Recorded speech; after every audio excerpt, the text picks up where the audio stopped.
I woke up early, packed one bag, and left her the keys. She thought it was just another Tuesday morning. By the time she poured her coffee, I was already crossing state lines with a new name and no intention of ever coming back. 20 years of marriage. Gone before sunrise. My name is Jonathan Hayes. I'm 47 years old, and this is the story of how I walked away from a 20-year marriage where I was never really present to begin with. People always ask what the final straw was. Honestly, there wasn't one. It was 2 decades of paper cuts.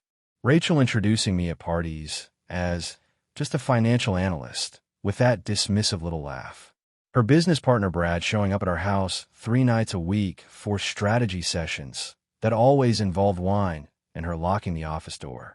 The way she'd edit me out of stories at dinner, like I was a prop she forgot to return. Our kids got the best of me. Asher was 21, studying mechanical engineering. Madison was 19, pre-med. Both smart, both kind, both far enough away at college that they didn't have to watch their mother treat their father like furniture. I'd paid their tuition in full 2 years ago. Every semester, every dollar. Rachel thought we were on payment plans. She never asked.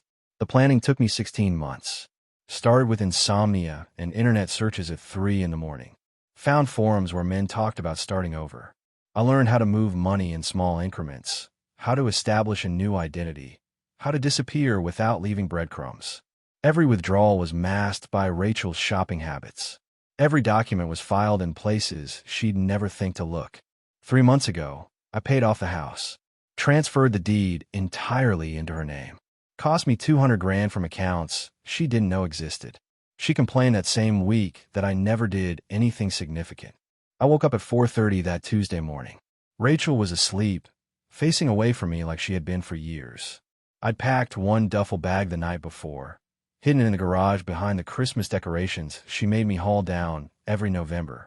I dressed in the dark. Jeans, boots, a flannel shirt I bought with cash at a thrift store 2 towns over. Nothing from my old life. I walked through the house one last time, memorizing it like a crime scene. Left the keys on the kitchen island. House, both cars, safety deposit box. Arranged them in a neat line, because even leaving, I couldn't help being precise. My wedding ring went under the ceramic sugar bowl, the one her mother gave us that Rachel pretended to love. No. She'd tell everyone I couldn't even write goodbye. Fine. Let her have that story. The coffee maker was programmed. She'd wake up to the smell, pour her cup, maybe wonder where I was. Maybe not. By the time she figured out those keys weren't just misplaced, I was already crossing into New Mexico, heading for a garage in Arizona, where a man named Kyle Anderson had a job waiting. The truck I bought 3 months earlier was parked 2 streets over. A 2015 Ford F-150, paid in cash from a guy in Tucson who didn't ask questions. No GPS, registration under a name that would lead nowhere. I practiced the signature 50 times until it looked natural. Kyle Anderson. Sounded like someone who worked with his hands, someone who didn't overthink everything, someone who wasn't me.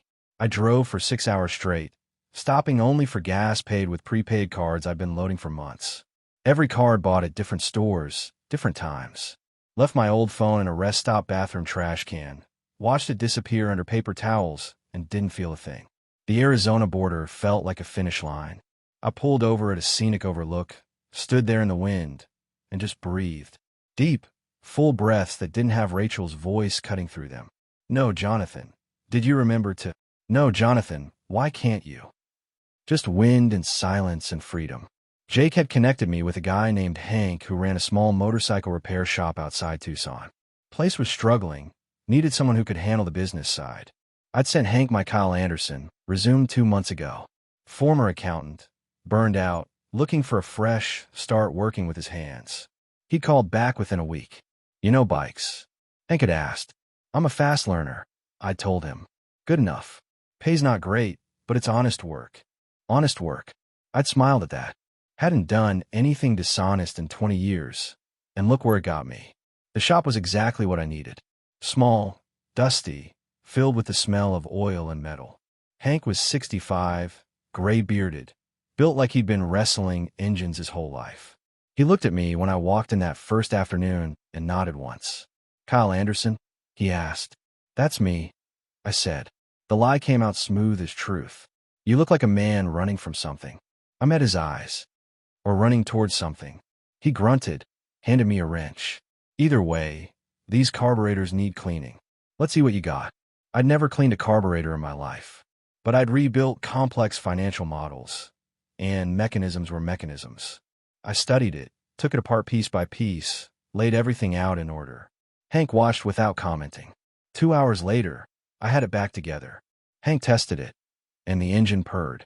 "Ah," he said, "you'll do." That night, I rented a room above the shop. Bare walls, a mattress on the floor, a hot plate, and a window that looked out over desert that stretched forever.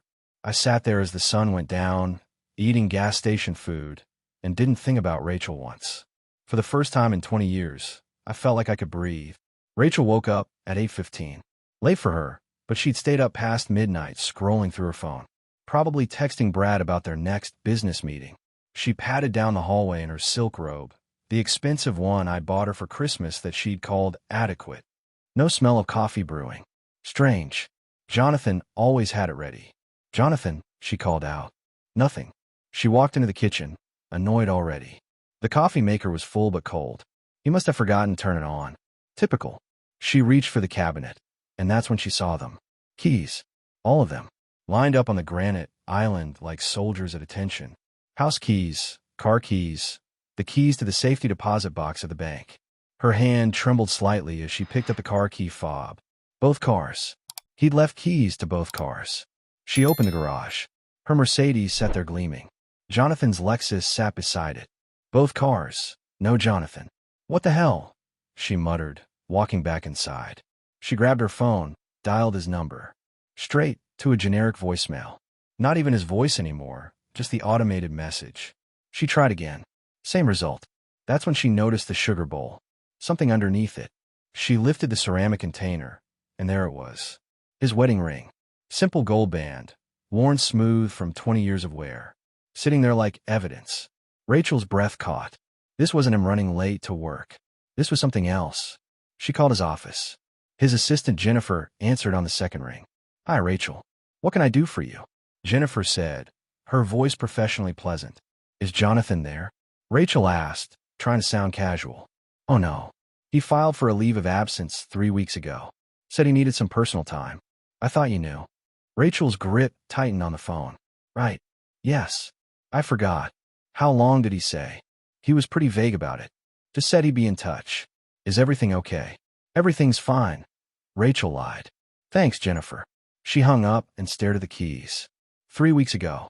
3 weeks he'd been planning this, and she hadn't noticed a damn thing. She checked the bedroom closet. Empty hangers where his clothes used to be.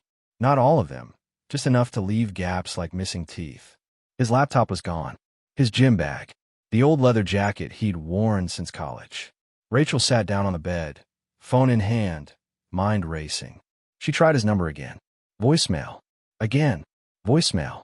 She opened her laptop, checked their bank accounts. Joint checking showed normal activity. She logged into the savings account. Her password didn't work. "What?" She typed it again. "Account access denied." She called the bank.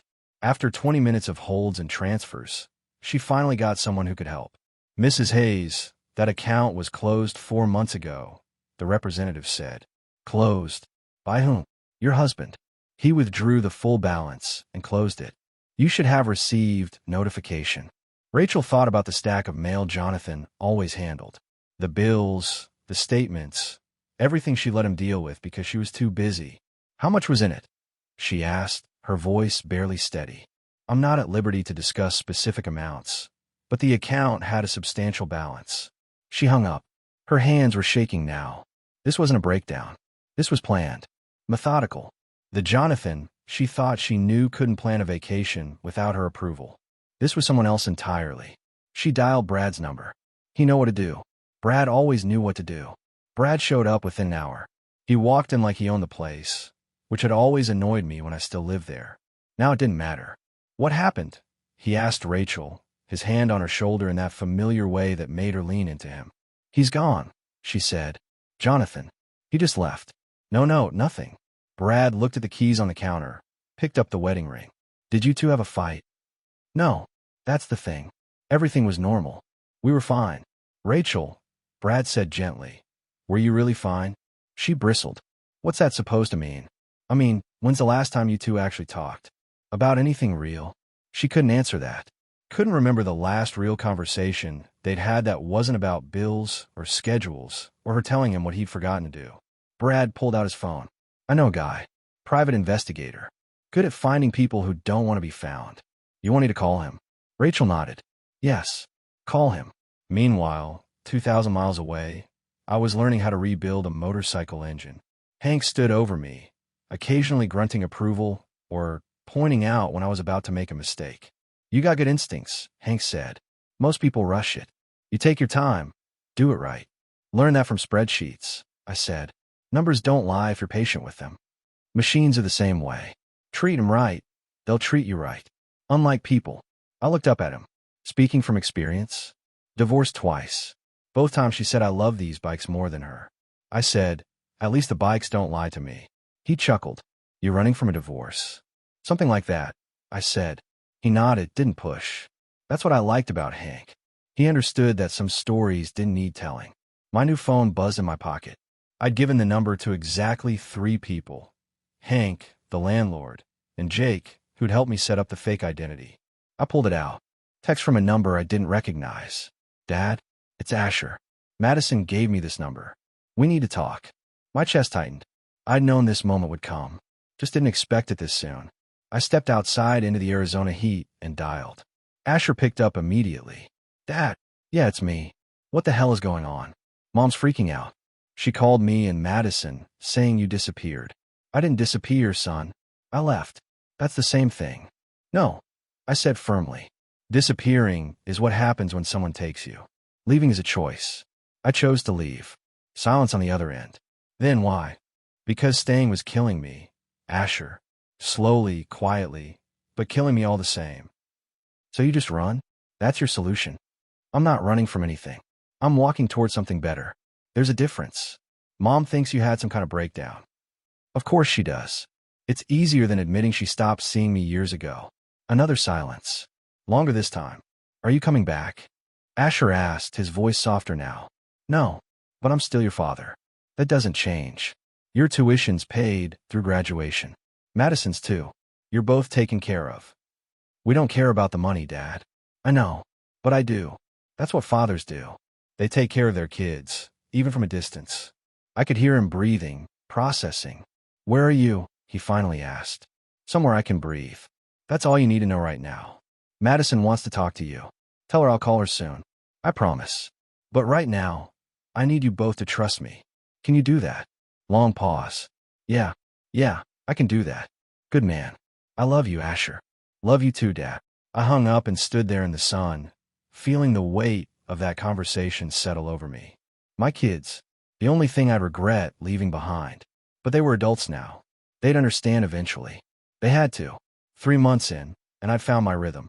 Up at 5, coffee watching the desert sunrise, then down to Hank's shop by 6. The work was honest. A bike was broken, or it wasn't. No politics, no games. Business picked up. Word spread about the new guy who didn't BS customers.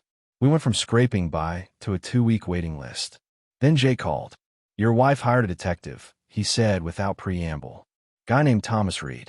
He's good, and he's asking questions. I'd expected this. Rachel wouldn't just let me disappear. How close is he? I asked. Found a truck sale, traced it to Tucson. He'll check motorcycle shops soon. What do you suggest? Stand your ground. You're Kyle Anderson. Documents check out. Suspicion isn't proof. After Jake hung up, Hank walked over. Trouble. My ex hired someone to find me. Hank nodded. You running? No. I'm staying. Good. He handed me a folder. Been meaning to talk to you. I'm selling a shop. Retiring to Montana with my daughter. Offering it to you first. I opened the folder. The numbers were fair, maybe generous. I don't have this kind of money, Hank. Bank loan with your track record, or we work out payments. I trust you, Kyle. That night, I call Madison. Dad. Hey, Maddie. Mom hired a detective to find you. I know. I'm not hiding.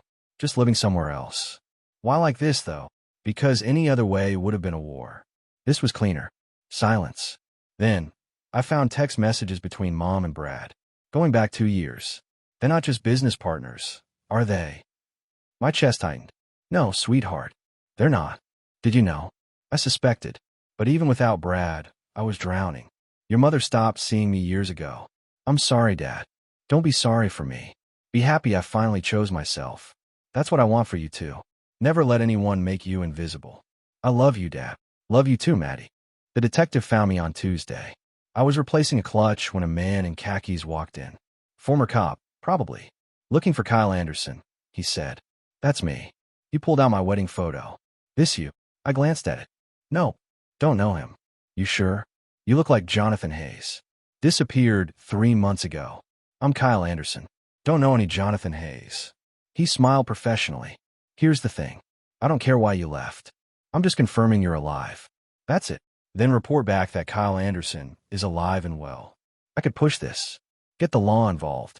I stood straight, met his eyes. You could, but I'm not wanted for anything. Just a man living his life. He studied me, then nodded. Fair enough. But your wife won't stop. She's always angry. That's her natural state. He pulled out a card. When she shows up, and she will call me. Might need a witness you're stable. After he left, Hank appeared. That what I think it was? Yeah. He found me. You okay? I'm fine. But my wife might show up. Then she'll find Kyle Anderson, master mechanic. That night, Rachel called. Jonathan. Her voice sharp as broken glass. Wrong number. Don't play games. The detective found you. I know where you are. Then you know I'm not coming back. You can't just walk away from 20 years. Already did. Divorce forms are in the house. Just sign them. You're insane. No, Rachel. I'm finally sane. There's a difference. I want to see you. Face to face. Part of me wanted to refuse. But another part wanted her to see what she'd lost. Fine. Rose's Diner on Highway 10. Thursday at noon. Come alone. I'll be there. She hung up. I sat there and realized I wasn't afraid. For the first time in our marriage, I had the power. Thursday came with heat that made the asphalt shimmer. I arrived at Rose's Diner 30 minutes early. Chose a booth in the back corner with a view of the entrance. Old habit from financial analysis. Always control the variables you can. Rachel walked in at noon exactly. She dressed for battle. Power suit, heels, hair perfect. Every inch the successful professional she'd always told me I wasn't ambitious enough to match. Heads turned as she scanned the room, spotted me, and walked over with that determined stride I knew too well. She slid into the booth across from me without a word, just stared, taking inventory of the changes. The beard, the sun-weathered skin, the calluses on my hands visible on the table. I'd gained muscle from physical work, lost the soft edges of desk life. You look different, she finally said. I am different. You look like a manual laborer. I am a manual laborer. I fix motorcycles. Honest work. She flinched at that. You have a master's degree in finance, Jonathan. You were a senior analyst. And you threw it away to become a grease monkey. I threw away a life that was suffocating me. Big difference. The waitress came over. I ordered coffee and pie. Rachel ordered water with lemon, then changed her mind and ordered wine. At noon. That told me everything about how rattled she was. This is insane, Rachel said after the waitress left. You can't just abandon your entire life. I didn't abandon it. I built a new one. You got the house, the cars, everything you wanted. I took what I needed and left. What you needed. You took our savings, Jonathan. You cleaned out accounts I didn't even know existed. Accounts I filled. Money I earned while you were busy spending it on designer furniture and whatever Brad needed for his latest scheme. Her face went red. Brad is my business partner. Brad is more than that. And we both know it. I found text messages going back 2 years. Rachel. You weren't as careful as you thought. She went pale. You were spying on me. I was paying attention. Something you never did with me. The waitress brought our orders. Rachel gulped half her wine immediately. So what? Rachel said, voice shaking. You found some texts and decided to throw away 20 years of marriage. No, I decided to stop being invisible in my own life. The text just confirmed what I already knew. You checked out of this marriage years ago. I finally had the courage to do the same. We can fix this. Counseling, therapy, whatever you need. I shook my head. There's nothing to fix. You can't repair something that was never really built. We got married too young, wanted different things, and spent 20 years pretending otherwise. I'm done pretending. What about Asher and Madison? You're just abandoning your children. They're adults with paid educations, and a father who finally chose to live. That's not abandonment. That's showing them what self-respect looks like. Rachel's eyes filled with tears. Real ones this time, I thought. I never meant to make you feel invisible. I know. That's the sad part. You didn't mean to. You just did. Because seeing me required effort you weren't willing to give. She reached across the table. I didn't pull away this time, but I didn't squeeze back either. Come home, she said quietly. Please. We can start over. No, Rachel. We can't. Because you be coming home to Jonathan Hayes, and he doesn't exist anymore. I'm Kyle Anderson now, and Kyle has a life he actually wants to live. She pulled her hand back like I'd burned her. You're really not coming back. I'm really not coming back. Sign the divorce papers. Move on with Brad. Be happy. But let me be happy too. She stood abruptly, grabbed her purse. This isn't over, Jonathan. Yes, it is. And my name is Kyle. She walked out, leaving her wine half finished and the check unpaid. I settled both, left a good tip, and drove back to the shop feeling lighter than I had in years. 2 weeks after Rachel's visit, I signed the papers to buy Hank's shop. The bank approved my loan based on the business's improved performance. Hank was thrilled, I was terrified, but it was the good kind of terrified, the kind that comes from building something that's actually yours. You're going to do great things with this place, Hank said as we signed the final documents. You've got the skills and the integrity. That's rare. Learn from the best, I said. Nah, you had it in you all along. Just needed the right environment to let it out. The day after Hank left for Montana, I changed the sign out front. Instead of Hank's Motorcycle Repair, it now read Anderson Cycle Shop. Seeing my new name, my chosen name, on that sign felt like planting a flag. Business continued growing. I hired an assistant, a young kid named Travis who reminded me of myself at that age. Eager, smart, willing to learn. I taught him everything Hank had taught me, paid him fairly, treated him with respect. The things I'd wanted from Rachel, but never got. Then one Saturday afternoon, both my kids showed up. Asher and Madison walked into the shop together, clearly having coordinated this ambush. I was under a Triumph Bonneville when I heard Madison's voice. Dad! I rolled out from under the bike, wiped my hands, and stood up. They both looked good. Healthy. Madison had cut her hair short. Asher had grown a beard. They changed too. Hey guys, I said. This is a surprise. We wanted to see where you've been hiding, Asher said. Not accusatory, just factual. Not hiding. Living. Come on, I'll show you around. I walked them through the shop, explaining the business, introducing them to Travis, showing them the bikes we were working on. They listened, asked questions, and I could see them processing this new version of their father. You seem happy, Madison said finally. Happier than I've ever seen you. I'm happy. For the first time in a long time. Asher walked over to my workbench, picked up a wrench. Mom's not doing well. I know, but that's not my responsibility anymore. She wants you to come back. I'm not coming back, Asher. I made a life here. A good life. Madison touched my arm. We're not here to convince you to go back, Dad. We're here because we wanted to understand. And now I think we do. Yeah, Asher agreed. I found out about Brad. About the texts, the business trips that weren't really business. I get why you left. It wasn't just Brad, I said. It was everything. But I don't want you two feeling like you have to choose sides. We're not choosing sides, Madison said. We're choosing to understand both of you. Mom's hurt and angry, but you're finally alive. Both things can be true. We talked for another hour. About their lives, their studies, their futures. They asked about the shop, about Arizona, about whether I was lonely. I told them the truth. I was alone, but not lonely. There's a difference. Before they left, Asher hugged me tight. I'm proud of you, Dad. That's weird to say to your father, but I am. Madison kissed my cheek. Call us more often, okay? We miss you. I miss you too. Both of you. I watched them drive away and felt a peace I hadn't expected. My kids understood. That was enough. 14 months after I left, Madison called with news that stopped me cold. Dad, Mom's sick. Cancer. Stage 3 ovarian. They found it 3 weeks ago. I stood in my apartment above the shop, phone pressed to my ear, feeling the weight of 20 years crash back in one sentence. How bad? I asked, keeping my voice steady. Bad enough. She needs surgery next week, then 6 months of aggressive chemo. The doctors say her chances are good if she responds to treatment, but it's going to be rough. How's she handling it? Terrified, Dad. Really terrified. And Brad disappeared the second she told him.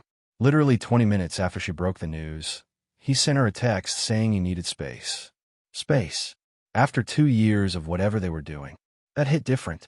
After everything she'd done, everything she'd said, she was facing the biggest fight of her life, completely alone. She asked about you, Madison continued, her voice soft. Not to come back or anything like that. Just to know if you cared whether she lived or died. I looked out my window at the Arizona desert stretching endless and gold in the afternoon sun. The life I'd built here was good, honest, free. Going back to California, even for a day, felt like stepping into a grave I'd already climbed out of. Give me a day to think about it, I said. I called Jake that evening. He listened without interrupting, then gave it to me straight. You don't owe her anything, John. Not a damn thing. But ask yourself this. 20 years from now, can you live with not going? That question haunted me through a sleepless night. Finally, at dawn, I made my decision. I flew to California 2 days later. Didn't tell Rachel I was coming. Just showed up at her hospital room the afternoon before her surgery. She was sitting up in bed. No makeup, hair pulled back, hospital gown making her look smaller and more vulnerable than I'd ever seen her. All that armor she'd worn for 20 years was gone, stripped away by fear and illness. Jonathan, she whispered when she saw me. It's Kyle now, I said gently. But yeah, it's me. Tears started running down her face immediately. I didn't think you'd come. After everything I did, everything I said, I pulled a chair close to her bed and sat down. I'm not here because I forgive everything, Rachel. I'm here because despite everything, we spent 20 years together. That counts for something. I'm so scared, she said, her voice breaking. What if the surgery doesn't work? What if the chemo doesn't work? Then you fight harder. You've always been a fighter, Rachel. You just fought the wrong battles for too long. Time to fight for yourself. She nodded, unable to speak through the tears. I'm sorry, she finally managed. For everything. For making you feel invisible. For Brad. For wasting 20 years on someone I stopped really seeing. I'm so sorry, Jonathan. Kyle. I'm sorry. I know you are, I said. I can see that now. Do you forgive me? I thought about that question. Really thought about it. I'm working on it. Honestly, I am. But Rachel, I can't come back. You understand that, right? Kyle Anderson has a life now. Jonathan Hayes is gone. I know, she said, wiping her eyes. I wouldn't want you to come back. You're happier now. I can see it in your eyes, in the way you carry yourself. You're finally free. We talked for 2 more hours. About Asher and Madison, about her treatment plan, about small things that didn't matter and big things that did. When I finally stood to leave, she grabbed my hand. Thank you for coming. It means more than you'll ever know. Get better, Rachel. Not for me. Not for the kids. For you. Fight for yourself. 2 days later, after I'd returned to Arizona, I made a phone call to the hospital billing department. Set up an anonymous payment plan that covered her entire treatment. Surgery, chemotherapy, hospital stays, medication, everything. $80,000 from accounts she'd never known existed. She'd never know it was me. That was fine. I didn't do it for recognition or gratitude. I did it because I could afford to be generous now that I was free, and because some part of me still cared whether she lived or died. Not enough to go back, but enough to help from a distance. 2 years after leaving California, I stood in Anderson's cycle shop watching Travis train a new mechanic on carburetor rebuilds. The business had grown beyond anything I'd imagined. 4 full-time mechanics, a custom fabrication shop in the back, and a waiting list that stretched 3 months out. Clients came from Nevada, New Mexico, even California to have their bikes worked on. Jake had helped me expand into specialty builds. We created one-of-a-kind custom motorcycles that wealthy collectors paid premium prices for. The financial analyst who'd spent 20 years pushing papers was now designing machines that sold for 6 figures. Rachel survived her surgery and completed chemotherapy. Madison sent updates every few weeks. The cancer was in remission. Rachel had sold the big house, moved into a modest condo, and started volunteering at a cancer support group. She was building a different kind of life. Smaller, quieter, maybe more honest than the one she'd had before. The divorce finalized on a Tuesday morning. Papers signed. Marriage officially dissolved. I felt nothing but relief and a strange kind of peace. That same weekend, Both my kids drove out to visit. Asher brought his girlfriend Sophie, a smart engineering student who asked intelligent questions about the bikes. Madison came alone but stayed 3 days, helping out in the shop and sleeping on my couch like old times. We rode motorcycles through the desert, ate at roadside diners, and talked about everything except the painful past. It felt good, clean, real. "You're different, Dad," Asher said on their last evening, as we sat outside watching the sunset. "You smile more. You laugh. You're actually happy." "I'm happy," I said. "For the first time in decades, I'm genuinely happy." "Mom's different too," Madison added, sipping her beer. "Smaller in some ways, but in a good way. Like she finally figured out she doesn't need to be the biggest person in every room to matter." "I'm glad she's doing better," I said. "I mean that." "She knows you paid her medical bills," Asher said quietly. "She figured it out about 3 months ago. Wanted us to tell you thank you. Tell her to stay healthy. That's all the thanks I need." Before they left the next morning, Asher hugged me tight. "I'm proud of you, Dad. Not many people have the guts to choose themselves like you did." "Took me 47 years," I said. "But better late than never." 3 months later, I received a letter. Rachel's handwriting on good stationery. "Kyle, I know you pay my medical bills. The hospital wouldn't confirm it, but I know." That knowledge nearly broke me. Not from sadness, but from finally understanding how good you always were, and how blind I was to it. "I'm healthy now, in remission, learning to be alone without being bitter or afraid. You taught me that, even though you didn't mean to. I hope Arizona gave you everything I couldn't. You deserve peace, happiness, and someone who actually sees you. Thank you for saving my life, even after I nearly destroyed yours. Rachel."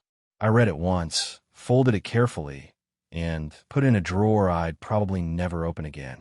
That evening, I climbed onto the roof of my apartment and watched the sunset paint the desert gold and orange. My phone rang. "Jake, how's business?" he asked. "Better than ever. We're actually turning people away now. Good problem to have. Listen, I've got a buddy in Montana selling a garage. Thought you might be interested in expanding." I smiled. "Send me the details. I'll take a look." After we hung up, I sat there watching stars emerge one by one in the darkening sky. Somewhere in California, Rachel was learning to live a smaller, more honest life. Somewhere in the past, Jonathan Hayes existed only as a fading memory. But here, now, in this moment, Kyle Anderson was exactly where he belonged. 20 years of being invisible in my own life. 2 years of finally being seen, even if only by myself. I wouldn't trade these 2 years for those 20. Not for anything in the world. I'd found what I'd been running toward all along. Not a place, not a person, not even a new identity. Just myself. Finally, completely, honestly myself.